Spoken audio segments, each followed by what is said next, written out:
Vous êtes Bernard, le correspondant d'Europe 1 à Tokyo, où l'on s'interroge, les Jeux de Paris en 2024 seront-ils exemplaires, c'est-à-dire sans gaspillage, ni argent sale, ni dérapage budgétaire? Parce qu'en la matière, Bernard, les Jeux de Tokyo, il y a 2 ans, c'est le contre-exemple à ne pas suivre. Oui, depuis la cérémonie de clôture, ils ont basculé de la rubrique sportive à la chronique judiciaire, car ils sont éclaboussés par un énorme scandale, par un double scandale en fait. Une vilaine affaire à la fois de corruption à grande échelle et de favoritisme. Ici c'est bien simple, ça fait la une des JT à longueur de journée. Écoutez.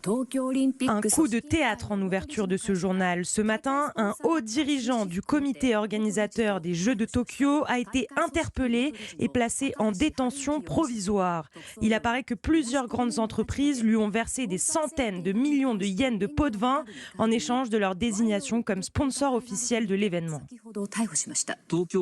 L'affaire des JO de Tokyo, voilà que l'on apprend que l'appel d'offres pour l'organisation des épreuves tests a été truqué. C'était une mascarade. En fait, tout s'est joué en sous-main. Le comité organisateur a sélectionné des entreprises auxquelles il était lié. Et Bernard, ces révélations en cascade mettent évidemment les Japonais en colère. Voilà, c'est le cas notamment de ces Tokyoïtes qui m'ont confié leurs sentiments. Les athlètes ont tout donné pour ces Jeux, dont l'image est souillée à jamais par ce scandale. C'est terrible. On découvre tout cela maintenant. À l'époque, personne n'a rien vu, à moins que tout le monde ait fermé les yeux. C'est vraiment la double peine. Des gens sans scrupules s'en sont mis plein les poches pendant ces jeux qui, en plus, nous ont coûté les yeux de la tête.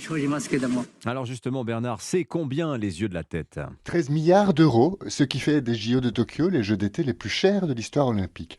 Et les contribuables japonais n'ont pas fini de les payer, puisque la plupart des infrastructures sportives qu'on a construites pour ces jeux affichent un déficit d'exploitation colossal, notamment parce que ces infrastructures sont immenses. Leur location coûte donc cher, et cela intéresse d'autant moins les organisateurs d'événements sportifs depuis les restrictions sanitaires liées au Covid. Alors le CIO, le Comité international olympique, Bernard, est très embarrassé par ce double scandale, à la fois judiciaire et budgétaire. Oui, parce que le Japon faisait figure de favori pour l'organisation des Jeux d'hiver de 2030. Sauf que les Japonais ne sont plus demandeurs, évidemment. Les JO, ils ne veulent plus en entendre parler.